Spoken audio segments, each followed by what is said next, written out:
The third part of TOEFL test is speaking, and this was the most difficult part for me. I don't have any problems with speaking, and I owe that to my language abroad experience because I used to go to England to study English, then I went to Canada to study English, so I had a lot of practice with native speakers. I talked a lot. But TOEFL is just ridiculous because they ask you to talk about some particular things that you never talk about, and then you have a very limited time. You have 15 seconds to think and 60 seconds to talk. So my life hack for speaking was to just learn some templates for every single question, because they have 6 questions and every question follows the same plan for every test. And so I'm going to give you the templates that I've used, and I'm going to tell you how these questions in speaking are structured. I also wanted to add that I was really afraid of this part.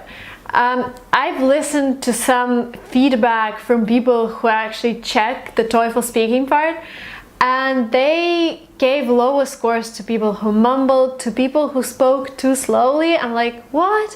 What is too slow? What is too fast? How do I know? And then even native speakers get confused. And also it was surprising for me that I had to talk about the topics I would never ever discuss in my life. Like, why don't you like rock music? Give 2 examples.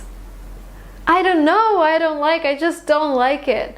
And then you have 15 seconds to think of those greatest examples. And so this is how we move to the first question actually. They would ask you some question and you would have to give 2 examples why you don't like rock music, why you like your city, why you want to travel to the United States, blah blah blah. Sometimes these questions don't have to do anything with real life. TOEFL people advise you not to lie in these questions. But seriously, I don't know, if I never ever think about this topic, if I don't have any examples in my mind, the only thing left for me is to lie. If you want to make this sound more true to life, I would advise you to remember your friends, or just imagine your friend who went, for example, to a rock music concert, and he came back with an incredible headache and he hated it, and this is why you don't like rock music. You don't even want to make yourself listen to it. Sorry guys who love rock music, it's just an example. It's not real life. I just wanted to show you how it works in TOEFL.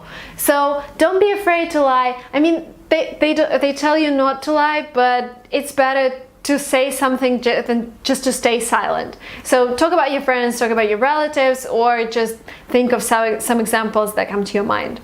And I would really advise you to use all the bridge words, as they name them. Like, in my opinion, it is great to travel to the United States because, and then you give 2 very specific examples. Like, first, because New York is the greatest city in the world and it's located in the United States. That's why I want to go to the United States and see New York. Second, United States has all the climates that you can think of. They have Florida, they have Washington, they have Alaska. That's why I want to experience a country that has it all. Sometimes if you have some time left, like if you have 5 seconds left, you can just say that's why I think so, or this summarizes my opinion, just to finalize what you just said. But also if you forget to say that, don't be afraid, because I was so nervous during my speaking part. I forgot the majority of things I've learned. Yes, this happens, and I didn't finish many of my questions, so I just said,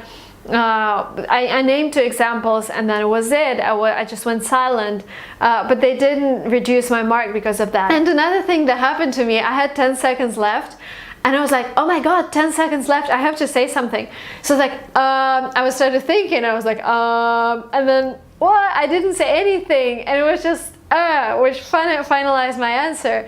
And I was like, what did I just do? Because I thought they would just reduce my mark, but I actually scored 30 out of 30, so it didn't spoil my results. First and second questions about those random topics, and the best way to prepare for them is just to ask your friend, your boyfriend, your girlfriend to name you some topics that you never discussed, just because you have to train your brain to come up with weird examples. The third question is easier because they actually give you the text and they give you someone's opinion on the text. and you just have to summarize what you've heard.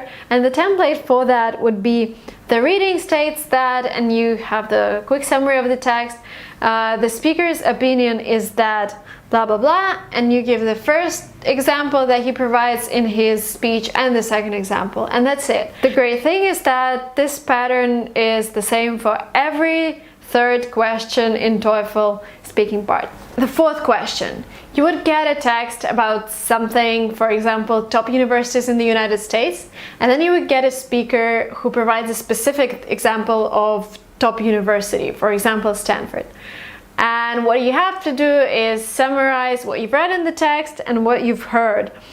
And so you say the article is about top universities in the United States, which are defined, so you have to kind of include a short definition of what is the text about. So top universities are defined by the level of income of graduates, as example.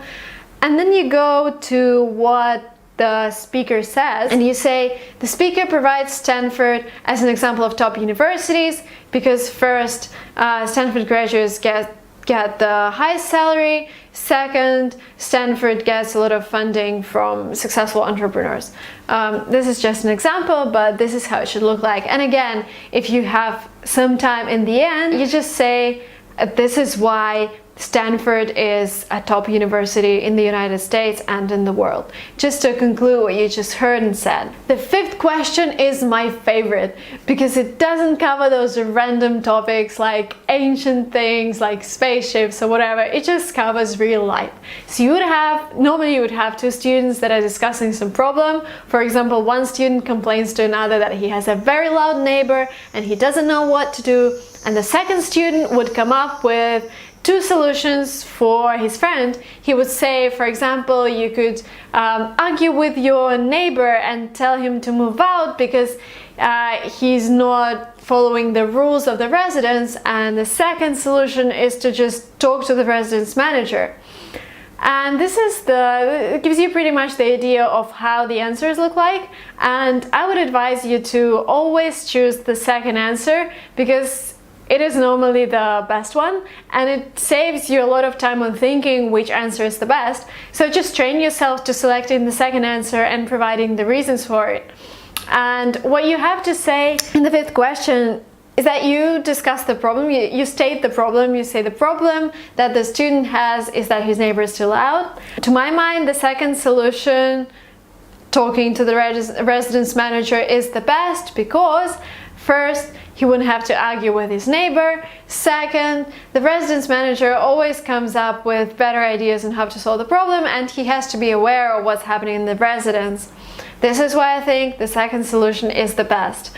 So by using this simple template, you will reduce a lot of thinking time, and you would have more time to concentrate on the reasons themselves because you would have all the structure in your head. And the sixth question is very scientific. So for example, you would have text about reptiles, and then you would hear professor talking about reptiles and providing examples. For example, he would talk about snakes and turtles, and what you have to do is somehow link snakes and turtles to the text and explain why the first and the second are reptiles. And so your answer should look like the article is about different kinds of reptiles which are defined as blah blah blah, and then the professor provides two specific examples of reptiles. First is turtles because they have these qualities of reptiles, and second are snakes because they also have these qualities of reptiles. And this is how you come to an end of the speaking part, and you just relax. But the key thing to remember for this part is to just memorize all the templates. I actually took a piece of paper with all the templates with me and I read it before the test. Of course, you're not allowed to read anything during the test, but just having it with me and refreshing what I've learned before the test, I think it really helped me passing the speaking part. Okay, so now we arrived at the last part of TOEFL, which is essays, writing. You have two essays. The first essay doesn't give you a lot of freedom for imagination because you just get a text about some phenomena. There are some reasons to explain. this phenomenon. For example, the text says that the internet is bad. The first paragraph talks about that the internet has evolved during the last years, and the second paragraph talks about internet's damage for health. The third paragraph talks about internet's damage for relationship, and fourth paragraph talks about internet scams, like people laundering money or stealing money from each other. And then you would have some professional talking about the same topic, but actually refusing every single argument that is stated in the text. For example, you would hear a professor from a university who says that actually internet is great, and he would provide you examples that would be the opposite to what you've read in the text. For example, he would say that internet actually helps relationships, that recent studies have provided data that internet doesn't really hurt health, like radiation from computers doesn't really hurt health. And he would also say that internet actually allowed money to travel from one country to another and allowed businesses to thrive internationally. And your task is to summarize all of that in your essay. That means you would have to explain what the text is about and what professor opinion is, and every single paragraph will be dedicated to comparing the thoughts in the text and comparing what professor says about the facts in the text. And the structure for that will be, for every single paragraph would be like the article claims that internet damages the health. However, professor refuses this statement by providing results from recent studies that show that not using internet can actually lead to severe health problems because of blah blah blah. I don't know, guys, I'm just making this up. I just wanted to give you the idea of what the text looked like. And you would be also given the word count that they want you to have.